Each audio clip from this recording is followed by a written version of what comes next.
Bismillahirrahmanirrahim. Assalamualaikum warahmatullahi wabarakatuh. Sahabat Kebun Berkah dimanapun sahabat Kebun Berkah berada, jumpa lagi di channel Junediono Kebun Berkah, channel resmi Kebun Berkah. Kebun Berkah sendiri merupakan suatu wadah informal yang terdiri dari penyuluh kehutanan maupun pertanian, baik yang masih sebagai aparatur sipil negara atau ASN maupun yang sudah purna tugas. Dan ada juga penyuluh yang bukan ASN, namun beliau-beliau sangat semangat, sangat berdedikasi di dalam melakukan penyuluhan, terutama penyuluhan kehutanan kepada masyarakat. Mereka bergabung di dalam suatu wadah yang disebut sebagai Penyuluh Kehutanan Swadaya Masyarakat (PKSM). Dan di Kebun Berkah juga terdapat petani baik yang secara individual maupun yang sudah bergabung di dalam kelompok tani.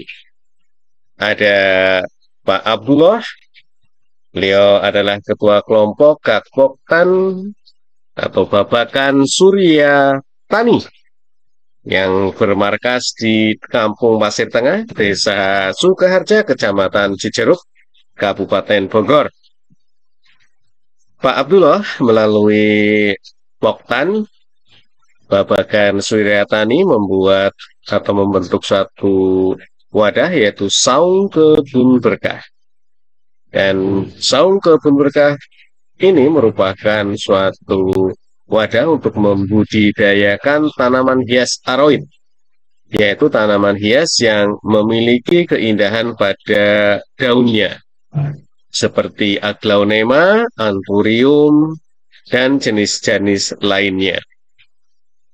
Dan alhamdulillah, Saung Kebun Berkah juga telah bermitra dengan petani-petani kecil di sekitar Desa Sukaharja, seperti Desa Ciapus, ada Desa Taman Sari, dan bahkan sudah bermitra dengan petani-petani tanaman hias di daerah Puncak Bogor, Kecamatan Megamendung, Kecamatan Cisarua, maupun Kecamatan Ciawi.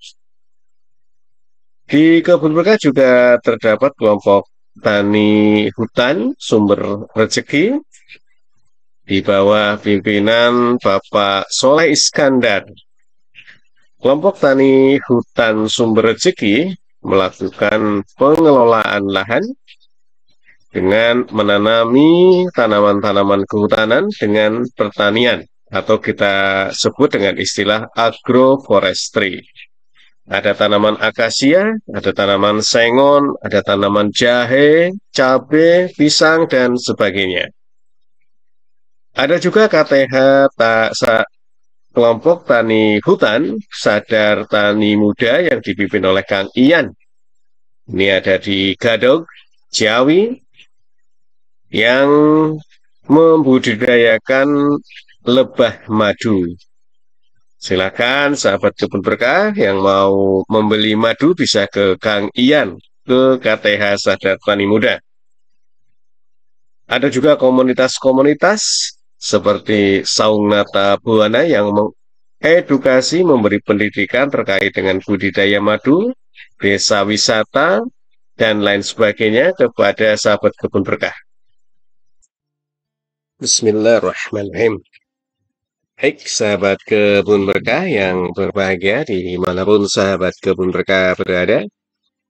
Jumpa lagi di channel Junediono Kebun Berkah. Alhamdulillah, pada pagi hari ini tanggal 23 Maret 2024. Dan alhamdulillah bertepatan dengan puasa Ramadan yang hampir 2 minggu sahabat Kebun Berkah. Sahabat Kebun Berkah, kali ini akan kami sampaikan terkait dengan bagaimana tata cara pelaksanaan rehabilitasi hutan dan lahan melalui pembuatan model usaha pelestarian sumber daya alam atau UPSA, usaha pelestarian sumber daya alam. Apa yang kami sampaikan merupakan bersumber dari surat edaran Direktur Jenderal Pengelolaan Daerah Aliran Sungai dan Rehabilitasi Hutan, atau kita singkat dengan Dirjen Pedas RH nomor SE.2 di tahun 2023 dengan judul Tata Cara Pelaksanaan Rehabilitasi Hutan dan Lahan melalui Pembuatan Model Usaha Pelestarian Alam. Sahabat Kebun Berkah dimanapun sahabat Kebun Berkah berada, sebelum kita membahas lebih jauh terkait dengan surat edaran Dirjen ini, maka kami berharap kepada sahabat Kebun Berkah semua untuk berkenan meramaikan channel Junediono Kebun Berkah dengan cara subscribe, gabung ya. Alhamdulillah, sahabat Kebun Berkah silakan bergabung, karena dengan bergabung sahabat Kebun Berkah memiliki manfaat lebih dibanding dengan hanya subscribe ya. Nanti ada hal-hal atau informasi-informasi yang bisa langsung direct kepada sahabat Kebun Berkah yang sudah berkenan bergabung dengan hanya 29.000 ya. Tiap bulannya sahabat Kebun Berkah bisa langsung mendapatkan informasi-informasi terkait dengan pertanian maupun kehutanan dan perkebunan, serta informasi-informasi lain seperti produk-produk dari petani Kebun Berkah dan Sukarobot. Cara lain juga bisa dengan tonton, komen, like, dan share ke sahabat Kebun Berkah yang lain, sehingga nantinya channel ini bisa rame, bisa diketahui oleh masyarakat umum. Dan apabila channel ini bisa diketahui oleh berbagai lapisan masyarakat, harapannya adalah yang pertama, informasi-informasi terkait tentang kehutanan, pertanian, perkebunan, pelatihan robot, produk-produk bisa diketahui oleh sahabat Kebun Berkah semua, sehingga program-program yang berasal dari pemerintah bisa diketahui dan bisa tepat sasaran. Yang kedua, dengan dikenalnya channel Junediono Kebun Berkah, maka harapan kami produk-produk dari para petani Kebun Berkah bisa laku dijual, bisa laris, sehingga bisa meningkatkan pendapatan petani-petani kami. Baik, sahabat Kebun Berkah, terkait dengan pembangunan atau pembuatan model UPSA, Usaha Pelestarian Sumber Daya Alam, yang merupakan salah satu kegiatan dari rehabilitasi hutan dan lahan, tentunya kita akan berpijak pada faktor pertama, yaitu lokasi ya. Adapun di dalam surat edaran Dirjen ini ada 6 persyaratan atau kriteria lokasi. Yang pertama, tentunya lokasi mengacu pada rencana umum rehabilitasi hutan dan lahan daerah aliran sungai. Ini jadi lokasi-lokasi yang akan dibangun untuk model UPSA harus mengacu kepada RUU RHL-DAS. Dan RUU RHL-DAS ini sudah ditetapkan oleh Bu Menteri di tahun 2022. Jadi Bapak Ibu, sahabat-sahabat Kebun Berkah yang ingin mengajukan ya, yang mengajukan terkait dengan kegiatan ini tentunya harus mengacu pada RUU RHL-DAS. Kriteria yang kedua adalah memiliki potensi untuk pengembangan budidaya pertanian, kehutanan, dan atau peternakan.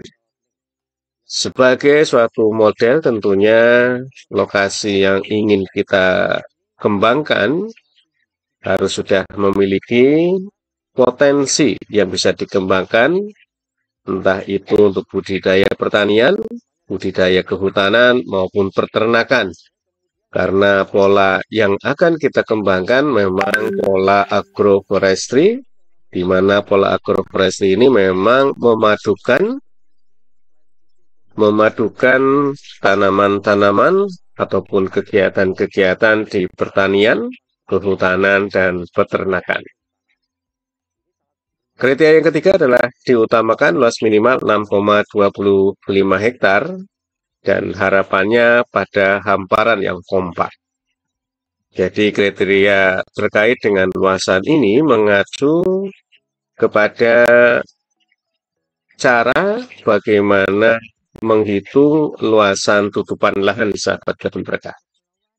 Di mana cara untuk menghitung tutupan lahan melalui pendekatan yang dilakukan oleh Ditjen PKTL untuk bisa dicermati, untuk bisa dianalisis, karena mereka pikselnya 25 kali 25, maka tentunya apabila ingin masuk ke dalam piksel tadi harus minimal 25 kali 25 ya 625 ya.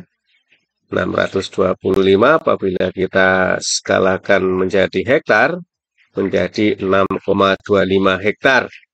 Tentunya pada satu hamparan. Syarat yang keempat adalah tidak tumpang tindih dan belum pernah menerima bantuan atau fasilitas kegiatan penanaman. Syarat yang kelima, ada surat pernyataan atau surat perjanjian kerjasama dengan pemilik lahan ataupun pengelola lokasi bahwa lokasi tersebut atau lahan tersebut akan dilaksanakan penanaman melalui model UPSA dan tidak akan dialihkan atau diubah penggunaannya minimal selama 10 tahun. Syarat yang keenam adalah lokasi model UPSA bisa berada di dalam kawasan hutan, kecuali cagar alam maupun zona inti taman nasional, dan atau di luar kawasan hutan bisa lahan milik yang pengelolanya diserahkan kepada pihak lain ataupun penggarap. Tentunya nantinya juga akan ada surat pernyataan ya dari pemilik lahannya dengan penggarapnya ya, yang menjamin poin 5.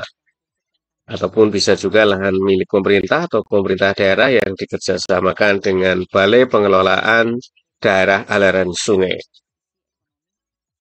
Dan lokasi ini nantinya akan diverifikasi ya oleh Balai Pengelolaan Daerah Aliran Sungai setempat, yang apabila nantinya memang lolos verifikasi akan ditetapkan sebagai lokasi pembuatan model UPSA.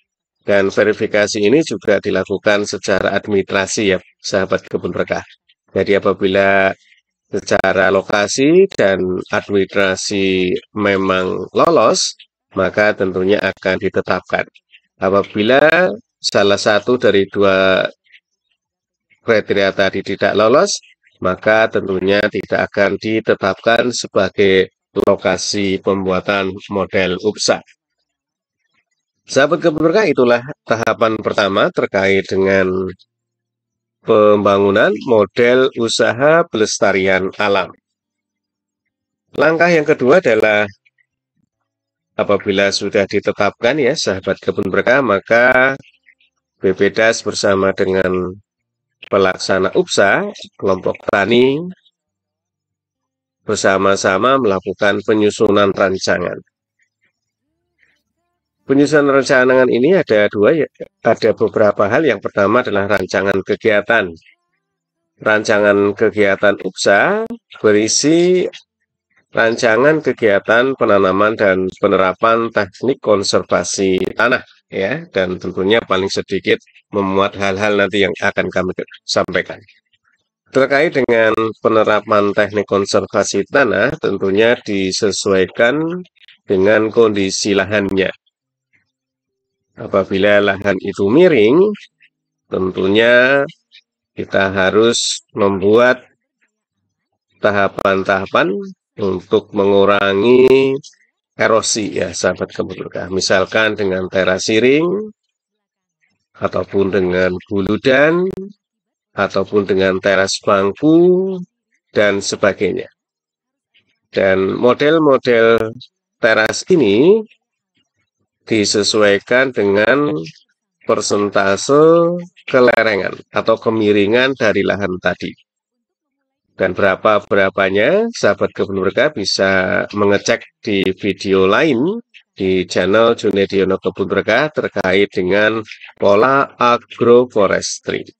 Ya, silakan sahabat kebun berkah bisa membuka channel ini untuk menonton terkait dengan bagaimana cara penerapan tingkat kelerengan dengan bangunan terasnya, karena akan berbeda-beda penerapannya, sahabat kebun berkah. Terkait dengan rancangan penanaman ini dan penerapan teknik konservasi dalam UPSA, ada hal-hal yang harus dimuat. Yang pertama, letak dan luas lokasi kegiatan. Ini harus ada di dalam rancangan ya. Yang kedua adalah jumlah dan bibit, jumlah dan jenis bibit. Sahabat kebun berkah, karena pola ini adalah pola agroforestry, tentunya diharapkan sekali merupakan gabungan ya, gabungan dari kayu-kayuan dengan tanaman-tanaman holti, tanaman-tanaman pertanian.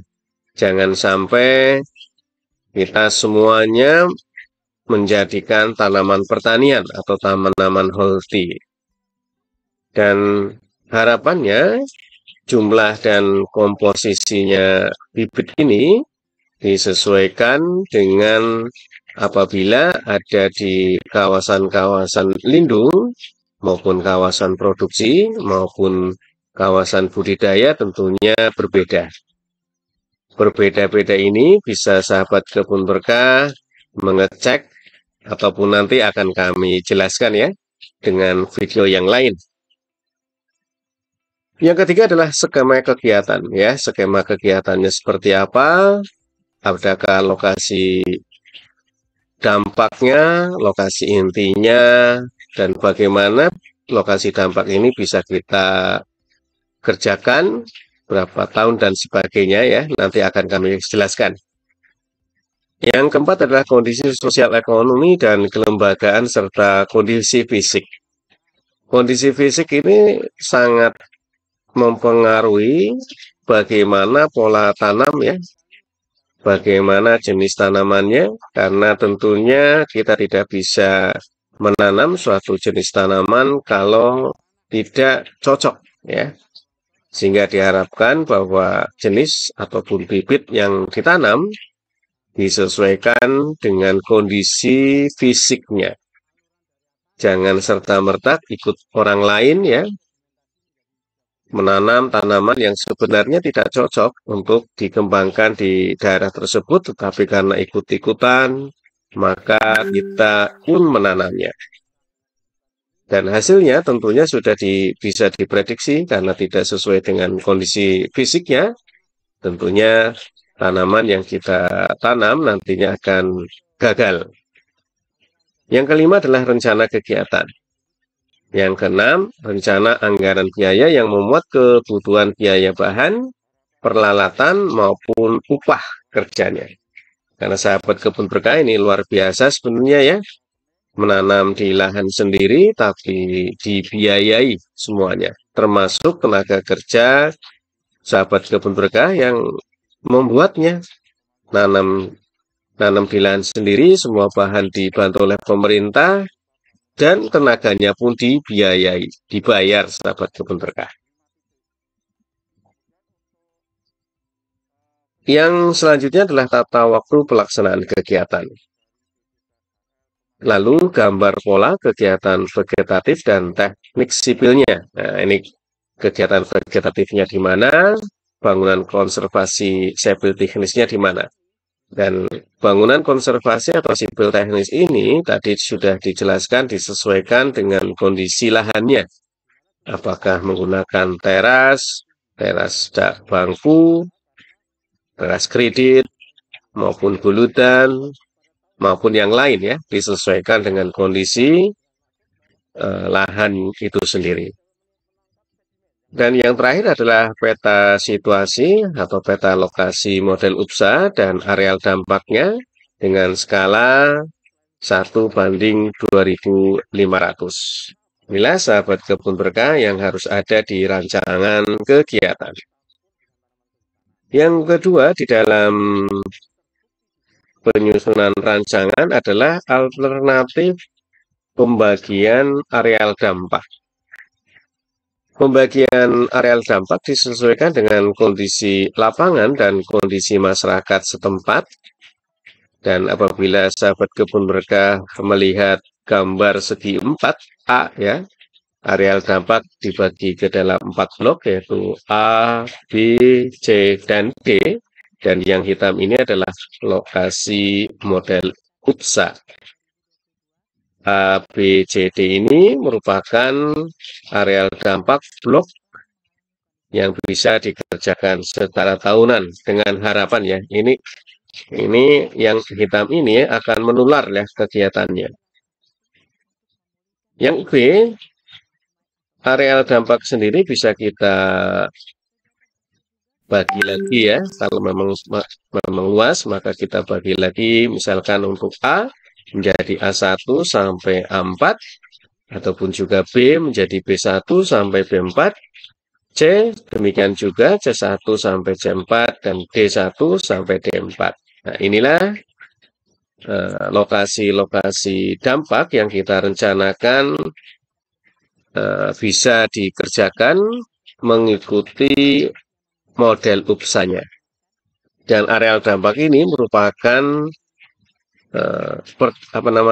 mencontoh ya model UPSA, tetapi kita tidak menganggarkan. Ini harapannya adalah masyarakat setelah kita beri bantuan untuk model UPSA, maka masyarakat sekitarnya bisa tertarik dan bisa meniru apa yang dikerjakan di dalam model UPSA. Dan model UPSA inilah memang untuk melakukan kegiatan pertanian yang berkelanjutan. Sahabat kebun berkah yang berbahagia, untuk areal dampak yang dibagi menjadi 4 blok dan memang mengitari lokasi model UPSA. Dan blok-blok ini seperti apa yang kami sampaikan merupakan target dampak tahunan ya. Bisa misalkan menjadi target dampak tahun pertama maupun yang lain sesuai dengan kondisi paling dekat dengan modelnya. Ya, misalkan A1, B1, C1, D1 ini menjadi target dampaknya untuk meniru kegiatan UPSA pada tahun pertama katakanlah. Dan seterusnya ya, nanti bisa menjadi B2, B4, B3 maupun yang lainnya. Sehingga harapannya adalah lokasi-lokasi di sekitaran model UPSA bisa meniru kegiatan-kegiatan yang dilakukan di model UPSA. Nah, inilah sahabat kebun berkah. Apabila kita lihat dari atas, ini seperti ini. Jadi, yang hitam adalah model UPSA-nya, yang A, B, C, D ini harapannya adalah areal terdampaknya. Ya, kita berusaha untuk bisa memberi contoh ya, model UPSA ini memberi contoh bagaimana cara bertani yang mengikuti kaidah-kaidah konservasi. Pertanian yang berkelanjutan, sahabat kebun berkah. Poin C adalah pelaksanaannya, sahabat kebun berkah. Pelaksanaan meliputi kegiatan prakondisi, penanaman, maupun pembuatan teknik konservasi tanah secara teknis sipil serta pemeliharaannya. Untuk kegiatan prakondisi bisa meliputi kegiatan sosialisasi ya, untuk menyebarluaskan informasi tentang program-program pemerintah terkait dengan penyelenggaraan UPSA.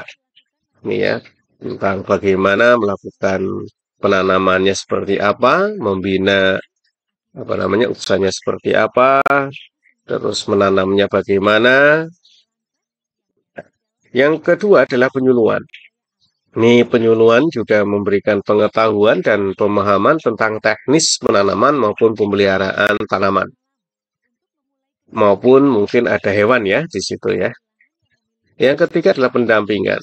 Nah, pendampingan ini bertujuan untuk membantu kelompok tani atau masyarakat dalam menghadapi dan menyelesaikan permasalahan yang terjadi selama pelaksanaan UPSA. Dan prakondisi masyarakat ini dilakukan oleh penyuluh kehutanan maupun penyuluh pertanian, ataupun petugas teknis atau tenaga lain yang ditunjuk oleh Balai Pengelolaan Daerah Aliran Sungai. Pelaksanaan yang kedua adalah penanaman. Di dalam penanaman ada beberapa hal yang harus diperhatikan, yaitu pertama pemilihan jenis tanaman, dan ada beberapa hal yang menjadi kriteria di dalam pemilihan jenis. Yang pertama adalah jenis yang kita kembangkan merupakan jenis potensial dan unggulan lokal. Ya, misalkan di daerah Sahabat Kebun Berkah ada unggulan lokalnya meranti misalkan, atau tengkawang ya, maka itulah menjadi tanaman pokoknya terkait dengan UPSA. Ataupun mungkin juga ada multikultura yang lain di suatu daerah ya, yang menjadi unggulan, duren katakanlah atau apa, bisa dijadikan untuk dipilih sebagai jenis tanaman yang ada di UPSA. Yang kedua adalah mudah beradaptasi dengan agroklimat setempat ya, inilah pentingnya ya, dengan kecocokan antara bibit dan lokasinya. Jangan sampai walaupun tanaman tersebut memiliki ekonomi yang tinggi, nilai ekonomi yang tinggi, tetapi karena tidak cocok dengan lokasi, tidak cocok dengan agroklimat, kita paksakan nantinya tidak akan berhasil, sahabat kebun berkah. Yang ketiga adalah memiliki nilai ekonomi tinggi. Yang keempat adalah mampu berinteraksi positif dengan komponen penyusun lainnya ya. Karena tadi sahabat kebun berkah bahwa UPSA ini nantinya memiliki atau menggunakan pola agroforestry, di mana agroforestry ini di dalam satu lahan terdapat berbagai komponen yang berbeda. Ada komponen tajuk atas, tajuk medium, maupun tajuk bawah. Ya, tajuk atas bisa didominasi oleh kayu-kayuan, tajuk mediumnya bisa juga dengan holbia misalkan, atau tajuk bawahnya misalkan dengan kapulaga misalkan, atau pakan rumput ya, pakan ternak rumput. Nah, untuk rumput ini sahabat kebun berkah ada satu rumput yang menarik yaitu rumput kodot. Silakan bagaimana membudidayakan ada di channel ini ya, sahabat kebun berkah, channel Junediono Kebun Berkah terkait dengan budidaya rumput kodot. Yang kelima adalah mampu menyuburkan tanah dan memperbaiki siklus hidrologis. Inilah ya sahabat kebun berkah, karena UPSA, namanya juga model UPSA, unit percontohan pelestarian ya, pelestarian sumber daya alam. Tentunya kita harus bisa memperbaiki siklus hidrologisnya. Dulunya misalkan kena banyak erosi, menjadi erosinya terkurang. Ataupun dulu susah air, maka muncullah mata air. Dan tentunya juga menyuburkan tanah dan siklus airnya. Yang keenam, tahan terhadap hama dan penyakit. Yang ketujuh adalah tahan terhadap kekeringan dan tekanan iklim lainnya. Yang kedelapan, memiliki pertumbuhan awal yang cepat, dan atau yang kesembilan, tidak membutuhkan biaya besar dan waktu yang lama dalam pengelolaannya. Untuk hal kedua di dalam penanaman adalah penanaman menggunakan tanaman kayu-kayuan dan HHBK, ya, hasil hutan bukan kayu. Dengan persyaratan yang pertama, jumlah tanaman paling sedikit 400 batang per hektar, ditambah tanaman sela, ataupun tanaman pagar, ataupun sekat bakar, ataupun tanaman semusim. Nah, inilah agroforestry-nya ya. Atau yang kedua, dalam hal telah terdapat paling sedikit 500 batang per hektar tanaman sela ataupun pagar ataupun sekat pagar atau tanaman semusim, maka tanaman pokok ya, ini tanaman pokoknya yang ditanam paling sedikit 200 batang per hektar. Dan yang ketiga terkait dengan penanaman adalah tahapan dan teknis penanaman mengacu ketentuan rehabilitasi hutan yang berlaku ya, tentunya mengacu pada Peraturan Menteri Lingkungan Hidup dan Kehutanan nomor 23 tahun 2021. Nah, aturan ini pun sudah ada di video Kebun Berkah. Silakan sahabat Kebun Berkah bisa menontonnya. Yang ketiga, di dalam pelaksanaan adalah penerapan teknik konservasi tanah dan air. Penerapan teknik konservasi tanah dan air dilakukan melalui pembuatan bangunan non-struktur berupa teras dan atau saluran pembuangan air ataupun saluran pembagi ya. Ini adalah saluran pembuangan air, misalkan ada bidang yang datar juga bisa digunakan ini ya. Jangan lupa ya ada saluran pembuangan air karena tujuannya memang untuk mengurangi runoff ya, mengurangi kecepatan runoff sehingga apabila ada erosi, erosinya tidak terlalu besar sehingga nantinya kesuburan tanah bisa terjaga. Yang kedua, yang dalam penerapan teknik konservasi tanah air adalah tahapan dan pembuatan bangunan non-struktur dari berupa teras dan atau saluran pembuangan air maupun saluran pembagi mengacu kepada ketentuan Permen LHK nomor 21 tahun 2000 nomor 23 tahun 2021 ya, dan pedoman manual di dalam pembuatan bangunan konservasi tanah dan air yang kami susun di tahun 2016.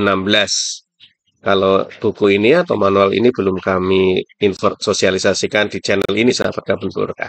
Mudah-mudahan suatu saat bisa kami sosialisasikan di channel ini. Mohon dukungannya sahabat Kebun Berkah. Yang keempat di dalam pelaksanaan UPSA adalah pemeliharaan. Pemeliharaan dilakukan terhadap hasil tanaman maupun bangunan konservasi tanah air dalam hal dibiayai oleh pemerintah, oleh anggaran DIPA BPDAS, maka hanya sampai tahun ketiga sahabat Kebun Berkah. Untuk tahun keempat sampai dan seterusnya, harapannya adalah masyarakat memelihara yang telah ada. Ya. Dalam pelaksanaan juga yang kelima adalah kegiatan untuk areal dampaknya meliputi penyuluhan ataupun sosialisasi dan pemberian bantuan bibit ya. Pemberian bantuan bibit ini bisa sahabat Kebun Berkah melalui persemaian ya yang ada di setiap BPDAS, dan bagaimana sahabat Kebun Berkah bisa memohon secara gratis, meminta bantuan secara gratis. Caranya sudah ada di channel ini sahabat Kebun Berkah. Silakan diklik ya channel ini. Kegiatan yang keempat adalah pengendalian. Kegiatan pengendalian meliputi kegiatan monitoring dan evaluasi atau pemantauan dan evaluasi. Ada beberapa kegiatan yang dilaksanakan. Yang pertama adalah pemantauan atau monitoring. Pemantauan atau monitoring ditujukan untuk memantau kemajuan pelaksanaan model UPSA agar sesuai dengan rancangan yang telah ditetapkan ya. Kegiatan yang dipantau bisa mulai dari penyusunan rancangan, persiapan lapangan, penanaman, pemeliharaan, dan dampak kegiatan. Yang kedua adalah evaluasi. Evaluasi atau penilaian dilakukan terhadap tanaman dan bangunan konservasi tanah yang dibangun serta evaluasi dampak kegiatannya. Meliputi dua, yaitu evaluasi atau penilaian tanaman serta bangunan konservasi tanah serta air. Ini ada 4 hal ya. Yang pertama, evaluasi penilaian tanaman dimaksud untuk mengetahui dan menilai tingkat keberhasilan UPSA sehingga teridentifikasi kondisi fisik tanaman UPSA sebagai dasar pengelolaan lanjutan ya. bagaimana persentase tumbuhnya, ada yang mati atau yang tidak. Nanti ini menjadi dasar pemeliharaan selanjutnya. Yang kedua adalah evaluasi penilaian bangunan konservasi tanah untuk berfungsi tidaknya bangunan konservasi tanah itu ya, karena fungsi dari bangunan konservasi tanah air itu sebenarnya untuk menghambat ya, untuk menahan agar sedimen ataupun runoff tidak meluncur secara deras hingga bisa tertahan ya. Yang ketiga adalah evaluasi penilaian tanaman dan bangunan konservasi tanah dilakukan mulai tahun ke-1 sampai tahun ke-3. Dan keempat, tata cara pelaksanaan evaluasi yang dilakukan di bangunan konservasi tanah dan air maupun tanaman mengacu pada peraturan Permen LHK nomor 23 tahun 2021. Yang kedua terkait dengan evaluasi adalah evaluasi dampak kegiatan. Evaluasi dampak kegiatan ada beberapa hal yang harus diperhatikan. Yang pertama, evaluasi atau penilaian dampak dilakukan terkait dengan penerapan teknik konservasi tanah dan air meliputi dampak sosialnya, dampak kelembagaan maupun mengarah dampak erosi atau sedimentasinya seperti apa. Ataukah dengan adanya bangunan konservasi malah tidak memiliki dampak sekali ya, atau memiliki dampak negatif misalkan, atau dampak positif. Yang kedua adalah dampak sosial ekonomi dilakukan dengan mengukur pendapatan yang diperoleh oleh kelompok. Serta dampak kelembagaan mengukur tingkat partisipasi masyarakat ataupun kelompok. Serta untuk evaluasi erosi dan sedimentasi mengukur dampak terkait dengan erosi dan sedimentasi. Evaluasi dampak dilaksanakan mulai tahun ke-4 sampai tahun ke-8. Serta tata cara evaluasinya juga mengacu pada peraturan yang ada. Bagian yang kelima yaitu pelaporan. Pelaporan dilakukan untuk memperoleh informasi sedini mungkin tentang kemajuan dan permasalahan dalam penyelenggaraan model UPSA yang dilakukan dengan mekanisme dan hal-hal sebagai berikut. Yang pertama, pelaporan penyelenggaraan model UPSA meliputi laporan triwulan maupun tahunan disampaikan kepada Kepala BPDAS kepada Direktur Jenderal BPDAS RH, SIKYU Direktur Rehabilitasi Hutan, yang memuat antara lain adalah progres kegiatan, hambatan dan permasalahan serta upaya tindak lanjut terkait dengan permasalahan tadi. Yang kedua, format laporan mencukup identifikasi kelompok ataupun masyarakat atau badan usaha atau perusahaan, volume bahannya, peralatan atau pekerjanya, rencana fisik dan keuangan, serta kemajuan pelaksanaan fisik dan keuangan. Dan yang ketiga adalah laporan juga dalam bentuk metadata, shape file ya, dan dokumentasi berupa foto bergeotagging, hasil kegiatan vegetatif dan sipil teknis. Untuk foto geotagging maupun shape file sudah ada pedomannya dan sudah ada di channel Junediono Kebun Berkah. Silakan sahabat Kebun Berkah bisa membukanya. Yang keenam adalah serah terima. Serah terima hasil pekerjaan model UPSA dilakukan berdasarkan hasil pemantauan dan evaluasi. Dan serah terima hasil pekerjaan tersebut mengacu juga pada Peraturan Menteri Lingkungan Hidup dan Kehutanan nomor 23 tahun 2021. Yang terakhir adalah terkait dengan pemberian lanjutan. Pemberian lanjutan ini bisa dilakukan melalui beberapa kriteria ya. Yang pertama berdasarkan hasil serah terima UPSA atau penanaman UPSA sebagaimana yang sudah dijelaskan tadi ya. Dan hasil ininya menjadi dasar untuk dilakukan pemeliharaan lanjutan maupun pengamanannya. Yang kedua, pemeliharaan lanjutan yang berdasarkan hasil evaluasi tadi bisa berupa pendangiran, bisa pemupukan, bisa penyulaman maupun pemeliharaan bangunan konservasi tanah dan air. Dan pendanaan dapat dapat dicantolkan atau bersumber dari pendanaan yang sah dan tidak mengikat seperti dengan anggaran APBD maupun DAK ataupun DR, DPHDR maupun CSR ya.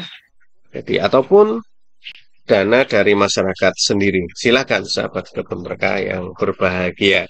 Dan pembelian lanjutan ini memang pemeliharaan yang dilakukan setelah tahun ketiga sahabat kebun berkah, yaitu setelah adanya serah terima yang dilakukan baik oleh pelaksana kepada penanggung jawabnya, kepada BPDAS. Setelah itu BPDAS tentunya akan menyerahkan kembali kepada pemangkunya.